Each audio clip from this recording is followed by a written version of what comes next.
এজন সেনাপতি হৈ যদি আমাক মই সেনাপতি হৈ যদি আমাক আপোনালোকে চলাই লৈ যায় তেনেকৈ মই বিশেষ অনুৰোধ জনাম। ক'ৰবাত যদি আমাৰ ভুল হ'ব, মোৰো ভুল হ'ব, তেওঁ ভুল যাতে হয় দাদা শুধৰণি যাতে আপুনি কৰে যে মোৰ যে বাবা আপোনালোকে যেনেকৈ মনত কৰে যে পবিত্ৰ যে এইটো বস্তুটো হৈ আছে সেইটো পৰামৰ্শ যাতে মই আপোনালোকৰ পাম। আপোনালোকে যদি মোক সেই পৰামৰ্শ দিয়ে আৰু বিশেষ অনুৰোধ থাকিব পাৰত মই সদায় মই আশা কৰি ফ'ৰ্থ জেনেৰেশ্যন লিডাৰশ্বিপ আহি গ'ল। নীতিন নবীন ডাঙৰীয়া পবিত্ৰ, আমি কি ধৰণে আগবাঢ়ি যাওঁ।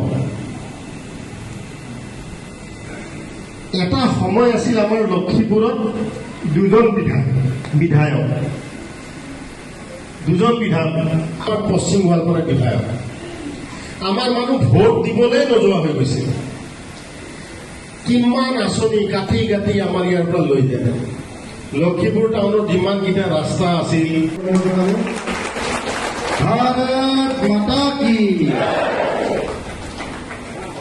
পবিত্ৰ ৰাভা, পবিত্ৰ ৰাভা, পবিত্ৰ ৰাভা।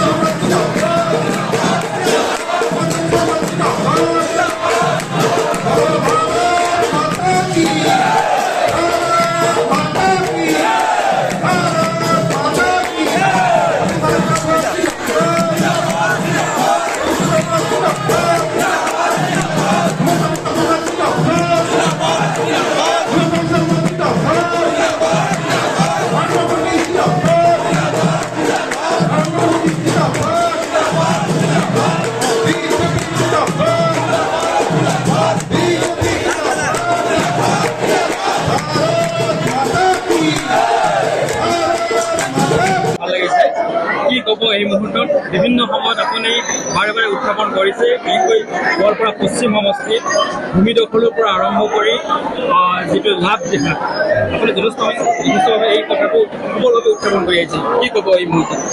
চাওক, আজি মই বিদায় হোৱাৰ পিছত মই প্ৰথমবাৰৰ কাৰণে লক্ষীপুৰ মণ্ডলত মই কাজকতাৰ লগত মত বিনিময়ৰ কাৰণে মই আহিছোঁ। বহুত ভাল লাগিছে। আপোনালোকে দেখা পাইছে তেওঁ ৰাইজৰ বহুত উৎসাহ আছে আমাৰ ভাৰতীয় জনতা পাৰ্টীৰ চৰকাৰৰ প্ৰতি যি আস্থা আৰু বিশ্বাস ৰাখি মোৰ গোৱালপাৰা পশ্চিম সমষ্টিবাসী লক্ষীপুৰ মণ্ডলবাসী ৰাইজে ইমান মোক বিপদলৈ মোক জয় কৰাইছে। এতিয়া মোৰ দায়িত্ব থাকিব যে লক্ষীপুৰ মণ্ডলৰ অন্তৰ্গত প্ৰতিটো সমস্যা, এই সমস্যাবিলাক সমাধান কৰাৰ ক্ষেত্ৰত সমস্যা সমাধানৰ ক্ষেত্ৰত মই সদায় তেওঁলোকৰ লগত থিয় হ'বলৈ মই চেষ্টাটো কৰিম। আৰু আপোনালোকে যিহেতু কৈছে যে লাভ জেহাদৰ কথাটো কৈছে, চাওক, লাভ জেহাদটো সঘনাই ঘটি আছে।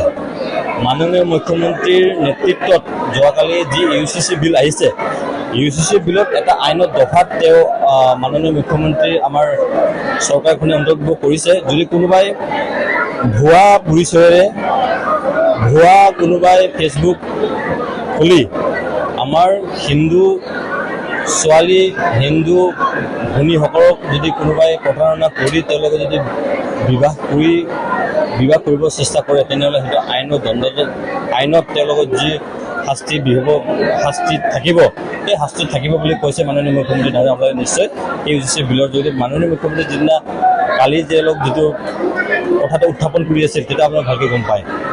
আৰু কথাটো হ'ল যে উচ্ছেদৰ কথাটো, চাওক, গোৱালপাৰা পশ্চিম সমষ্টিটোৰ এই কথাটো এতিয়াই নহয়, বহুত আগৰ পৰাই আপুনি ভালকৈ জানে।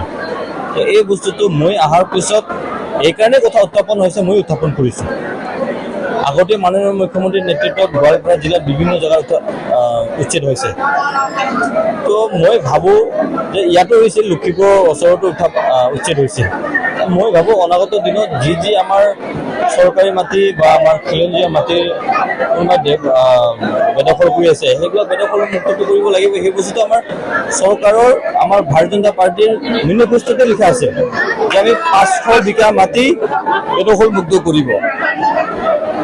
সেই 500 বিঘা মাটিত গোৱালপাৰা পশ্চিম সমষ্টিত কিমান বিঘা মাটি বেদখল হ'ব সেই বস্তুটো আমাৰ চৰকাৰে বা মাননীয় মুখ্যমন্ত্ৰী ডাঙৰীয়াই চাৰিজাৰি চাব। আৰু মই আপোনাক কৈছোঁ যে গোৱালপাৰা পশ্চিম সমষ্টিত 2-3টা জেগা অলৰেডি নোটিছ দিয়া হৈছে। এই নোটিছ দিয়া হৈছে, এই নোটিছ ভিত্তিত মই নোটিছ ভিত্তিত যাতে উচ্ছেদটো হয় সেই বস্তুটো চাম।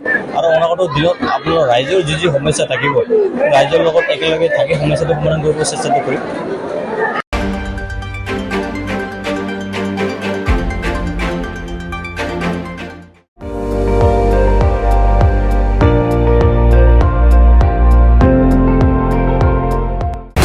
আপুনি চাই আছে ND24 সৰ্বশ্ৰেষ্ঠ নহয় সৰ্বোত্তমৰ দৌৰত।